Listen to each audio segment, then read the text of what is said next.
এই গণনা আগামীকাল সকাল থেকে গণনা, সেই গণনাতেও বাড়তি সতর্ক কমিশন। কাউন্টিং সেন্টারে ত্রিস্তরীয় নিরাপত্তা, কি কি নিরাপত্তা রয়েছে অবশ্যই আমি জানবো। সোমরাজ রয়েছে আমার সঙ্গে। সোমরাজ,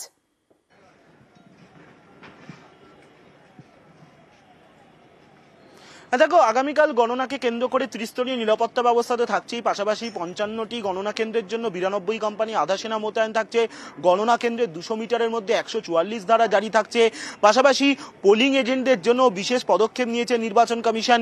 পোলিং এজেন্টদের জন্য যদি কেউ ভয় বা হুমকি দেখানো হয়, পোলিং এজেন্টরা যদি অভিযোগ জানায়, তাহলে স্থানীয় পুলিশের দায়িত্ব থাকছে সেই পোলিং এজেন্টকে গণনা কেন্দ্র পর্যন্ত পৌঁছে দেওয়া এবং গণনা কেন্দ্র থেকে নিরাপদ স্থানে পৌঁছে দেওয়া। পাশাপাশি বিদ্যুৎ দপ্তরকেও বাড়তি সতর্ক করা হয়েছে।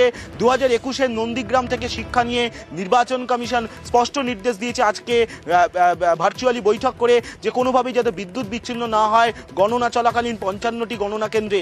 পাশাপাশি যদি আরও একবার নিরাপত্তার প্রসঙ্গে আসা যায়, তাহলে যেটা দেখা যাচ্ছে, প্রথম স্তর এবং দ্বিতীয় স্তরে রাজ্য পুলিশের নিরাপত্তা থাকছে এবং দ্বিতীয় স্তরে ফ্রিস্কিং হবে।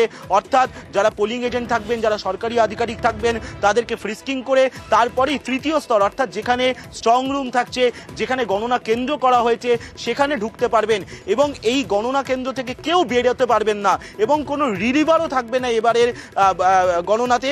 যে ঢুকবেন সেই গণনা শেষ করেই আসবেন এবং কেউ সাদা খাতা ও পেন ছাড়া কেউ কোনো জিনিস গণনা কেন্দ্র পর্যন্ত নিয়ে যেতে পারবেন না।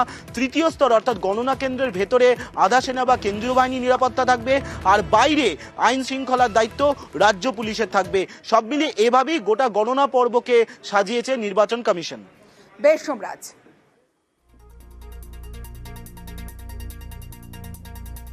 বিজেপির দাবি ছিল ষষ্ঠ অর্থাৎ শেষ দফায় কারচুপি হয়েছে এবং এই কারচুপি